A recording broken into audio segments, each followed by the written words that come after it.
Hi friends, welcome to our channel. நம்மளோட சேனலில் நம்ம இன்னைக்கு பார்க்க போகிறது ஃப்ரூட் கஸ்டர்ட் எப்படி பண்ணலான்னு வாங்க பார்க்கலாம். அதுக்கு நான் ஒரு 1/2 லிட்டர் பால் எடுத்துருக்கேன். நான் வந்து பேக்கெட் பால் தான் யூஸ் பண்ணியிருக்கேன் இன்றைக்கி.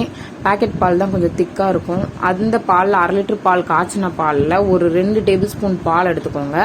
ஒரு கிண்ணத்தில் தனியாக எடுத்துட்டு அதுக்கு முன்னாடியே வந்து அந்த கிண்ணத்தில் 2 டேபிள் ஸ்பூன் அளவு கஸ்டர்ட் பவுடர் எடுத்து அந்த கஸ்டர்ட் பவுடரில் அப்படியே 2 டேபிள் ஸ்பூன் அளவு பால் எடுத்து மிக்ஸ் பண்ணி லம்ஸ் இல்லாமல் கரைச்சி எடுத்துக்கோங்க. நல்லா கட்டி இல்லாமல் இந்த மாதிரி பாலை ஊற்றிட்டு ஃபுல்லாக கரைச்சி எடுத்துருங்க. கரைச்சி எடுத்துட்டு இந்த பாலை வந்து அடுத்து வந்து நம்ம மறுபடியும் அடுப்பில் ஸ்டவ் ஆன் பண்ணிவிட்டு இந்த பாலை வந்து கொதிக்க விடும். அப்படியே இந்த கலந்து வச்சிருக்க கஸ்டர்டை வந்து மில்கோடு இருக்க கஸ்டர்டை இதில் ஊற்றிடுங்க. ஊற்றிட்டு நல்லா ஒரு விஸ்கு இல்லைன்னா ஒரு ஸ்பூன் வச்சு நல்லா கிளறி கொடுத்தீங்கன்னா கட்டி இல்லாமல் இருக்கும். இது எதுக்காக இந்த பாலை வந்து தனியாக வந்து இந்த மாதிரி பண்ணுறோன்னா இந்த கட்டி இல்லாமல் இருக்கணுன்றக்காக. ஏன்னா ஸ்மூத்தாக கிடைக்கும் அப்போ தான் கஸ்டர்ட் நம்மளுக்கு.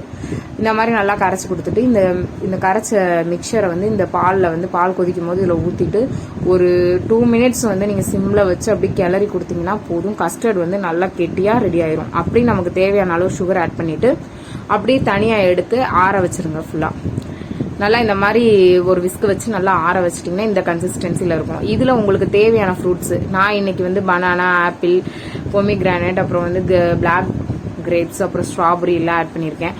சிட்ரஸ் ஃப்ரூட்ஸ் மட்டும் அவாய்ட் பண்ணிக்கோங்க. சிட்ரஸ்னா ஆரஞ்சு, அப்புறம் வந்து சாத்துக்குடி, இந்த மாதிரி இருக்க ஃப்ரூட்ஸை ஆட் பண்ணாதீங்க. அது ரொம்ப கசப்பாக இருக்கும்.